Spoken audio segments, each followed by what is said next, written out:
जय हिंद दोस्तों, मैं विश्राम सिंह आप लोगों के सामने आज के अपने यूट्यूब चैनल टारगेट विद विश्राम सिंह में स्वागत है। तो आइए आज हम पढ़ेंगे करंट अफेयर्स की पार्ट 5 सीरीज। और पार्ट 5 सीरीज में जनवरी का जो भी इंपॉर्टेंट करंट अफेयर्स है उसको हम कंटिन्यू करने की कोशिश करेंगे। और आपको पता है कि इससे पहले पार्ट 4 तक वीडियो अपलोड हो चुका है। अगर आप नहीं देखे हैं तो उस वीडियो को आप जरूर देख लीजिए, क्योंकि कंटिन्यूटी बना रहेगा तो आगे भी आपको सब कुछ समझ में आ सकता है कि इसका स्टैटिक जीके क्या है और किस तरह हम एक करंट अफेयर्स को आगे बढ़ाने की कोशिश करेंगे और किस तरह हम आगे इसको ले चलने की कोशिश करेंगे। वो सब आपके पिछले वाला वीडियो में दिख जाएगा, समझ में आ जाएगा। तो चलिए आज के हम पहला क्वेश्चन की बात करते हैं। जनवरी 2023 में किस राज्य सरकार ने पुरानी पेंशन योजना को बहाल करने की घोषणा कर दी है? OPS, old pension scheme.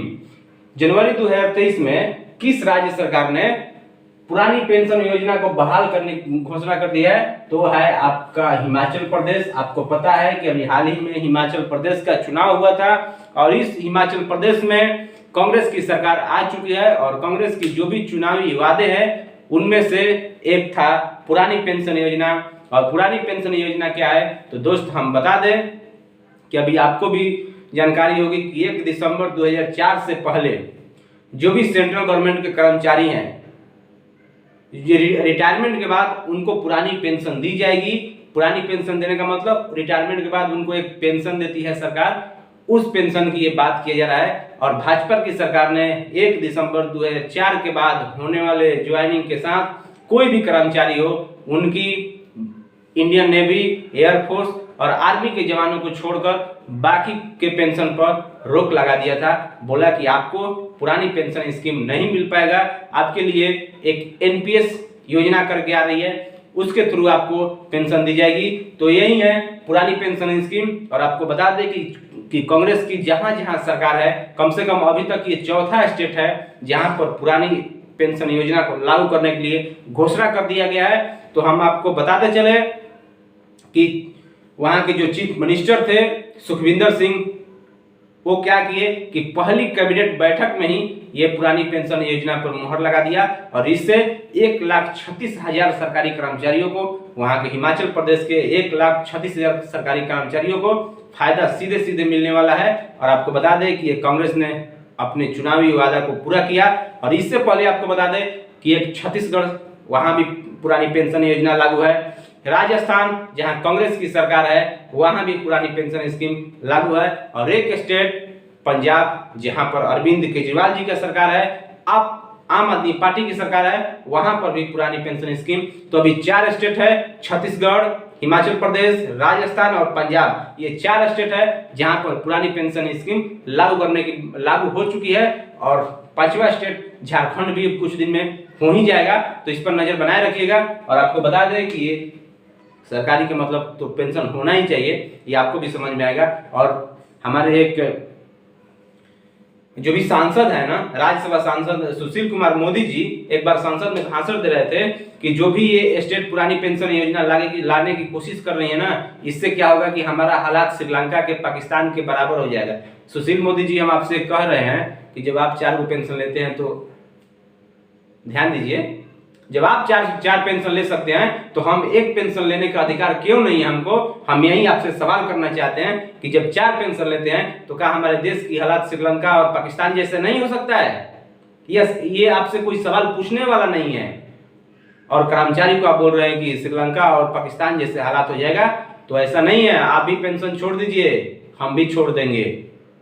ये कांग्रेस ने अपना वादा पूरा किया है और अभी बोली है कि जिस राज्य में हमारा सरकार बनेगी वहां भी हम पुरानी पेंशन योजना लागू कर देंगे।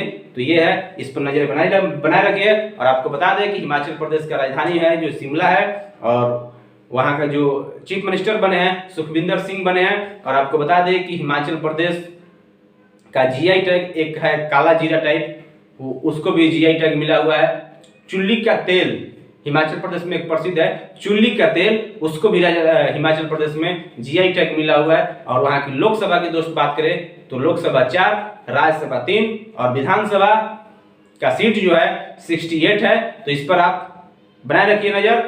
और आपको बता दें कि भारत में पहले हींग की खेती नहीं होती थी। अगर हींग की खेती कहीं होती है तो पहली बार हिमाचल प्रदेश में की गई है हींग की खेती, तो इस पर भी आप नजर बनाए रखिए। ये सब सवाल एग्जाम में पूछे जा सकते हैं। दूसरा सवाल दोस्त बात करते हैं कि हाल ही में लॉन्च की गई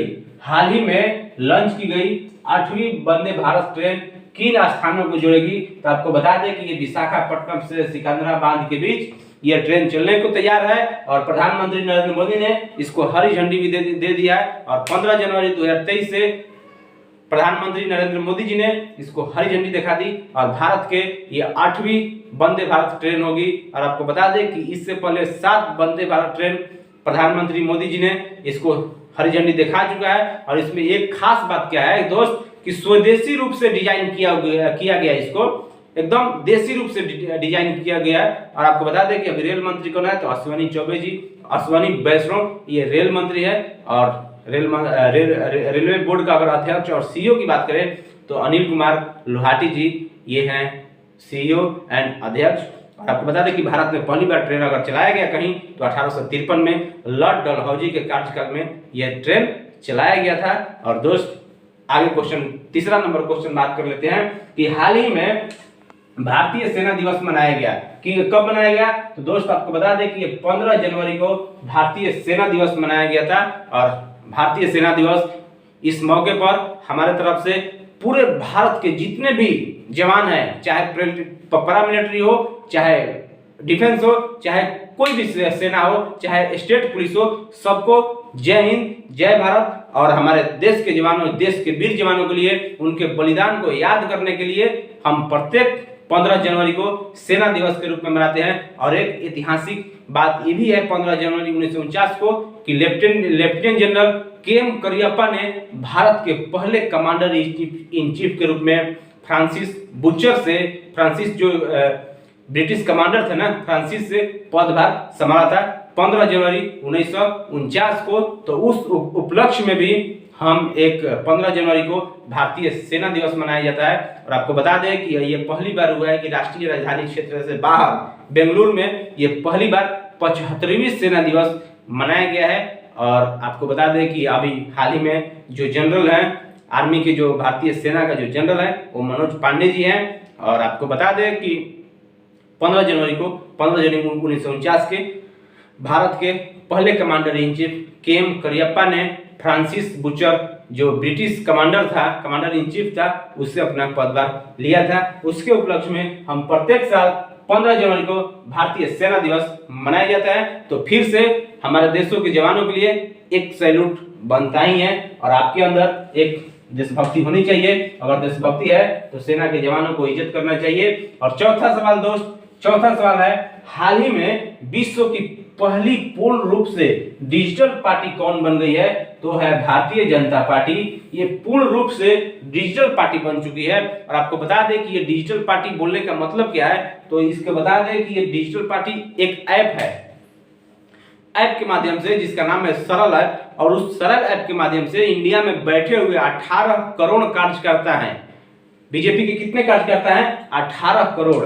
आपको बता दें कि ये 18 करोड़ कार्यकर्ता हैं बीजेपी से जुड़े हुए हैं। और 3 करोड़ इनमें से क्या है, कुछ न कुछ पद लिए हुए हैं, कुछ न कुछ पोस्ट पर काम कर रहे हैं। 3 करोड़ कार्यकर्ता। और दोस्त आपको बता दें कि सरल एक ऐप के माध्यम से वहां के जो भी अधिकारी हैं, जो भी पदाधिकारी हैं, जो भी अध्यक्ष हैं, वहां से हम सीधे कंसल्ट कर सकते हैं एक ऐप के थ्रू। इसलिए इसको विश्व की पहली पूर्ण रूप से डिजिटल पार्टी बन चुकी है, वो है भारतीय जनता पार्टी। और इसकी स्थापना की दोस्त बात करें तो 6 अप्रैल 1980 को इसकी स्थापना किया गया था। और स्थापना करने में किसका महत्वपूर्ण योगदान था दोस्त, बता दें आपको कि लाल कृष्ण आडवाणी जी का और अटल बिहारी वाजपेयी जी का, ये 2 लोगों का अहम भूमिका था इस भारतीय जनता पार्टी को बनाने के लिए। और आज इनके अध्यक्ष की बात करें, भारतीय जनता पार्टी के अध्यक्ष की, तो जेपी नड्डा जी इस पार्टी का अध्यक्ष हैं। और इन्हीं पार्टी से हमारे देश के प्रधानमंत्री नरेंद्र मोदी जी आते हैं और अध्यक्ष आते हैं। सब लोग, बीजेपी की सरकार है अभी हमारे देश में और उसका प्रधानमंत्री नरेंद्र मोदी जी हैं, इनका अध्यक्ष जेपी नड्डा जी हैं। ये सवाल था, आपको बता दिया। 5वां सवाल दोस्त, हाल ही में भारतीय मूल की मनप्रीत मोनिका सिंह ने किस देश में पहली महिला सिख न्यायाधीश के रूप में शपथ ली है। दोस्त ये भी एक समझने वाली बात है कि दूसरे देश में जाकर एक मनप्रीत मोनिका सिंह है, ये उस देश की पहली महिला सिख न्यायाधीश बन चुकी है, वो है संयुक्त राज्य अमेरिका। संयुक्त राज्य अमेरिका में ये मोनिका सिंह ने पदभार संभाला है। और आपको बता दें कि ये भारतीय मूल के हैं, इनके माता पिता जरूर कोई भारतीय रहे होंगे, इसलिए इनको भारतीय मूल बोला जा रहा है। और संयुक्त राज्य अमेरिका में ये न्यायाधीश के पद संभालेगी और ये शपथ भी ले ली है। यूएसए के एक टेक्सास शहर है, उसमें इन्होंने शपथ लिया है। और आपको बता दें कि वहाँ के जो राष्ट्रपति हैं जो बाइडेन जी, जो सबसे उम्रदराज राष्ट्रपति हैं जो बाइडेन, और वहाँ से एक बिल आया था चिप्स बिल, जो सेमीकंडक्टर को बढ़ावा देने के लिए संसद में बिल लाया गया था, चिप्स बिल सेमीकंडक्टर को बढ़ावा देने के लिए। और आपको बता दें कि साइबर सिक्योरिटी के मामले में अमेरिका प्रथम स्थान पर है। उसी तरह हमको भी प्रयास करना चाहिए कि हम भी साइबर सिक्योरिटी के मामले में टॉप पर हैं, लेकिन अमेरिका अभी टॉप पे है। अमेरिका की राजधानी की अगर बात करें तो वाशिंगटन डीसी, जो पोटोमैक नदी के किनारे है। और आपको बता दें कि यह है पहली महिला सिख न्यायाधीश जो मोनिका सिंह ने बनी है, इसको आप याद रखिएगा। 6 नंबर सवाल दोस्त बात करते हैं कि हाल ही में COP conference of parties 28 COP 28 के अध्यक्ष के रूप में किसे नियुक्त किया गया था? तो दोस्त हम बता दें सुल्तान अहमद अल जावेर, जो यूएई के हैं। सुल्तान अहमद अल जावेर ये यूएई के उद्योग और प्रौद्योगिकी मंत्री हैं, जो कॉप 28 की अध्यक्षता करेंगे। और आपको बता दें कि ये कॉप 28 इसी साल 30 नवंबर से 12 दिसंबर के बीच होने जा रहा है। कॉप 28 दुबई में कॉप 28 की मेजबानी करेंगे। ये उद्योग मंत्री जो हैं संयुक्त राज्य यूएई के सुल्तान अहमद अल जावेर, ये कॉप 28 की अध्यक्षता करेंगे। और आपको बता दें कि कॉप 28 किस लिए महत्वपूर्ण है दोस्त? तो ये जलवायु परिवर्तन पर बात करता है और जलवायु परिवर्तन को संभाल के रखता है, और इसीलिए इसकी अध्यक्षता किया जाएगा। और आपको बता दें कि कॉप 21 पहला समिट कहाँ हुआ था? तो 1995 में बर्लिन में हुआ था, और ये जलवायु पर बातचीत करता है। और वहीं अगर कॉप 21 की बात करें तो कॉप 21 2015 में फ्रांस की राजधानी पेरिस में हुआ था। और कॉप 26 की बात करें दोस्त तो ग्लासगो में हुआ था। और कॉप 27 ये मिस्र में हुआ था। ये सब आप याद रखिए, क्योंकि सवाल पूछ दिया जाता है कि कॉप 26 कहाँ हुआ था, 7 कहाँ हुआ था, इसलिए आपको मैं बता दिया इसका हिस्ट्री भी। और 7 नंबर सवाल दोस्त आइए, साल 2022 में, अभी बीते हुए साल 2022 है, उनमें किस देश के साथ भारत का व्यापार पहली बार 100 अरब डॉलर के पार पहुंच गया? मतलब दोस्त एक बात है, चीन, भारत ने चाइना के साथ व्यापार किया और 100 अरब डॉलर के पार पहुंचा दिया है। ये पहली बार ऐसा हुआ है दोस्त कि हम माल ज्यादा खरीदते हैं और उसको बेचते कम हैं, इसलिए हमको व्यापारिक घाटा हो रहा है। और घाटा कितना हो रहा है दोस्त, ये चिंता का विषय है कि हम केवल माल खरीद रहे हैं, इतना पैसा है कि हम माल खरीद रहे हैं और वो बहुत कम खरीद रहा है। आपको बता दें कि अभी पिछले साल 2022 का आंकड़ा दिखा रहा है, कस्टम विभाग द्वारा जारी किया गया चाइना के थ्रू, कि भारत में 135.98 अरब डॉलर का व्यापार हुआ है भारत और चाइना के साथ, जो कि पिछले साल 125 अरब डॉलर का था, 8.4% अधिक है। और वहीं 2021 की बात करें तो 69.38 अरब डॉलर का घाटा चल रहा था, व्यापारिक घाटा था। जो कि व्यापारिक घाटा का मतलब क्या? हम चाइना से 100 रुपए का माल खरीद रहे हैं, लेकिन चाइना हमसे 60 रुपए का माल खरीद रहा है, मतलब 40 रुपए का हम दोनों के बीच घाटा चल रहा है, वो मेरा लॉस है। ऐसा नहीं कि माल बेचना ये महत्वपूर्ण है, खरीदना महत्वपूर्ण नहीं है, हम कितना बेच दें ये मायने रखता है एक देश की पॉलिसी में, एक देश की व्यापार घाटा में और व्यापारिक फायदा में। तो चाइना को अभी फायदा हो रहा है। और आपको बता दें कि 2022 में 101.02 अरब डॉलर का व्यापार हो चुका था, जो कि ये घाटा बहुत ज्यादा है और ये चिंता का विषय है। भारत को समझना चाहिए, लेकिन भारत सरकार ने इसके लिए प्रयास जारी है। मेक इन इंडिया लाया, मेड इन इंडिया लाया, स्वदेशी अपनाओ, ये अपनाओ, आत्मनिर्भर बनो, ये सब एक न एक दिन रंग लाएगी और जरूर लाएगी। अभी तो है जो है, आंकड़ा आपको दिखा दिया। और 8वां सवाल दोस्त, संविधान साक्षरता अभियान जारी करने वाला पहला राज्य कौन है? तो ये है केरल। और केरल आपको बता दें कि 100% साक्षरता वाला राज्य है और ये संविधान साक्षरता अभियान जारी कर दिया अभी कि एक केरल का एक जिला है कोल्लम जिला, वहां पर देश का पहला संविधान साक्षर जिला बन चुका है कोल्लम जिला। और क्या किया है कि 7 महीने की मेहनत से जिला से लेकर पंचायत तक, पंचायत से लेकर अनुमंडल तक हर क्षेत्र में अभियान चलाया गया है। और इस अभियान में जिले के 7 लाख परिवारों को कम से कम 23 लाख नागरिकों को संविधान साक्षरता प्रदान करना इनका मिशन था। और संविधान के बारे में बताना इनका मिशन था। और अब आपको बता दें कि ये देश का पहला संविधान साक्षरता जिला बन चुका है। वो कौन है? कोल्लम जिला दोस्त। और आपको बता दें कि केरल का जो चीफ मिनिस्टर है यह है पिनरई विजयन। और गवर्नर की बात करें, वहाँ के राज्यपाल की बात करें दोस्त, तो है आरिफ मोहम्मद खान। और यह चीज आप समझ चुके होंगे कि यह है केरल। और केरल बहुत महत्वपूर्ण है। केरल अभी क्या है कि अभी वहाँ की जो लोकसभा है, लोकसभा में केरल का 20 सीट है। और वहीं अगर राज्यसभा की बात करें तो केरल में राज्यसभा का 9 सीट। और विधानसभा की दोस्तों अगर बात करें तो 140 सीट। लोकसभा यहाँ लिख देते हैं, लोकसभा 20, राज्यसभा 9, और वहीं अगर विधानसभा की दोस्त बात करें तो 140। तो ये चीज आप याद रखिए केरल के संबंध में। और केरल बहुत महत्वपूर्ण राज्य है, वहां पर साइलेंट वैली पाए जाते हैं। अभी हाल ही में आपको बताया था कि ताड़ के पत्तों से एक संग्रहालय बनाया गया, पांडुलिपि संग्रहालय, वो केरल में बनाया गया दोस्त। और फुल डिजिटल बैंकिंग सेवा वो भी केरल में है। ये सब चीज आपको याद रखना है। नेक्स्ट सवाल दोस्त बात कर लेते हैं कि भारत के किस राज्य में डॉट फेस्ट फेस्टिवल मनाया गया है? वो है उड़ीसा। उड़ीसा में अभी हाल ही में आपको बताया था कि एक नुआखाई फेस्टिवल मनाया गया है। उड़ीसा की राजधानी आपको बता दें ये है भुवनेश्वर। वहाँ के चीफ मिनिस्टर नवीन पटनायक जी और राज्यपाल गणेशी लाल जी। अभी उड़ीसा किस लिए चर्चा में था तो आपको बता दें कि पुरुष हॉकी वर्ल्ड कप का अभी आयोजन उड़ीसा में हो रहा था, जो कि इसलिए अभी चर्चा में हुआ था। और आपको बता दें कि उड़ीसा है, उड़ीसा में नुआखाई फेस्टिवल भी मनाया गया था। वहाँ पर एक आपको याद नहीं आ रहा है मेरे को, फिर बता देंगे। और आपको बता दें कि उड़ीसा का जो चिल्का झील एक लैगून झील होता है। और उड़ीसा एक गरीब राज्य तो है, लेकिन अभी अपने डेवलपमेंट के अनुसार वो अभी हमारे भी राज्यों से आगे निकल रहा है। और आपको बताते हैं अभी चर्चा में है उड़ीसा। और उड़ीसा में एक चीज है कि उड़ीसा के जो लोकसभा सीट है ना वो है बहुत कम, जैसे 21 लोकसभा सीट है उड़ीसा में। वहीं अगर राज्यसभा की दोस्त बात करें तो राज्यसभा में 10 सीट है। और वहीं अगर विधानसभा की बात करें तो विधानसभा में 147 सीट उड़ीसा में है। इसको आप याद रखिएगा। 10वां सवाल दोस्त, मिस यूनिवर्स 2022, मिस यूनिवर्स 2022 का विजेता किसे चुना गया है? तो है आर बोनी ग्रेवियल।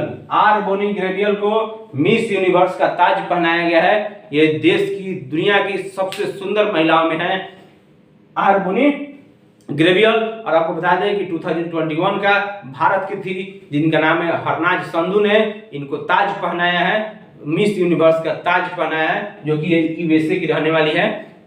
और आपको बता दें कि अभी भारत में अभी तक कितने लोग मिस यूनिवर्स बन चुके हैं तो मात्र 3 लोग मिस यूनिवर्स बन चुके हैं। एक है सुष्मिता सेन जी जो 1994 में मिस यूनिवर्स का खिताब जीता था। दूसरा है लारा दत्ता 2000 में। और हरनाज संधू 2021 में ये मिस यूनिवर्स भारत की रहने वाली है। वहीं अगर 11 सवाल की दोस्त बात करें तो किस संस्था ने वैश्विक जोखिम रिपोर्ट 2023 जारी किया है? वो है WEF वर्ल्ड इकोनॉमिकल फोरम, विश्व आर्थिक मंच ने वैश्विक जोखिम रिपोर्ट जारी कर दिया है। इसको आप याद रखना है। और आपको बता दें कि इनमें अगर इसकी स्थापना की बात करें वैश्विक जोखिम रिपोर्ट तो इसकी स्थापना 1971 में हुई थी। इनमें क्या होता है कि अभी इन्होंने अनुमान लगाया है कि आने वाले साल में जलवायु परिवर्तन को कम करने में हमारी विफलता हो सकती है, जैव विविधता के पतन इसमें शामिल हो सकते हैं। अभी 2070 तक भारत ने बोला है कि हम 0 कार्बन करेंगे, लेकिन हो नहीं पाएगा, इसलिए वैश्विक जोखिम रिपोर्ट इन्होंने जारी कर दिया है। और 12 नंबर सवाल दोस्त बात करते हैं कि नेवल एक्सरसाइज मतलब नेवी के द्वारा किया गया एक्सरसाइज वरुण का आयोजन भारत और किस देश के मध्य किया जा रहा है? वो है फ्रांस। भारत और फ्रांस के बीच